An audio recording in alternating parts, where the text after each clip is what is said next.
নমস্কার, আমি দেবব্রত দত্ত। কিছুদিন আগে ক্লাসে ভর্তি হওয়ার কিছুদিন আগে আমার একটা টাকা 2 লক্ষ টাকা মতন আমি একজনকে দিয়েছিলাম বিজনেসের মানে কাজের জন্যই। হ্যাঁ, কিন্তু কোনো কারণে সেই টাকাটা ফেরত পাচ্ছিলাম না। তা আমি তো দিয়েছি তখন ডিসেম্বর মাসে, ক্লাসে ভর্তি হওয়ার প্রায় 2 মাস আগে। তারপরে যাকে দিয়েছিলাম সে আমাকে কিছু প্রোডাক্ট দেওয়ার কথা ছিল, তিনি দিতে পারেননি, টাকাও ফেরত দিতে পারছিলেন না।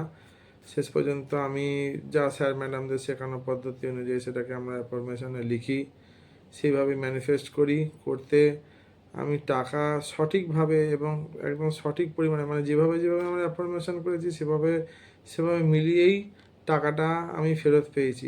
কিছু সামান্য টাকা আমার লোকসান গেছে, কিন্তু সেটা 2 লাখ টাকার থেকে খুবই মানে নগণ্য পরিমাণ টাকাই একটা লোকসান গেছে।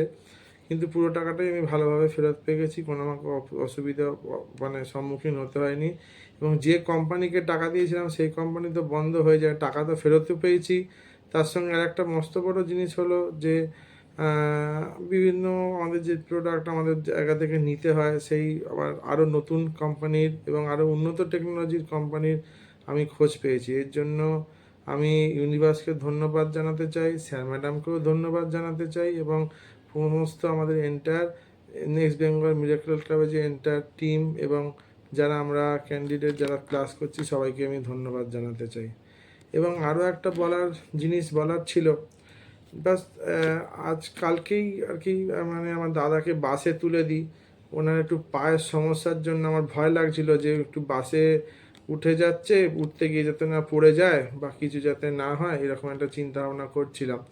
তা ভুল ভাবনা তো আমাদের এলে সে তো স্যার ম্যাডামদের পদ্ধতি বলা আছে যে ডিলিট ডিলিট ডিলিট বলতে হয়, সেটা আমি বলেও ছিলাম। কিন্তু বাসে উঠতে গিয়ে কিছু হয়নি, সেটা খুব ভালো কথা।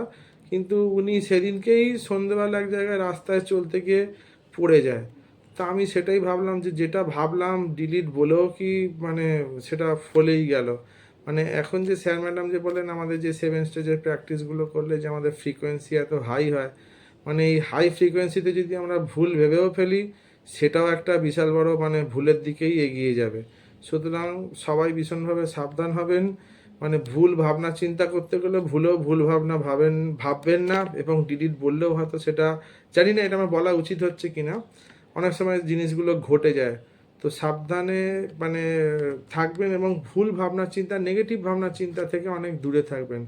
এটুকুনি বলেই আমি আমার ভিডিও এন্ড করতে চাই। ধন্যবাদ।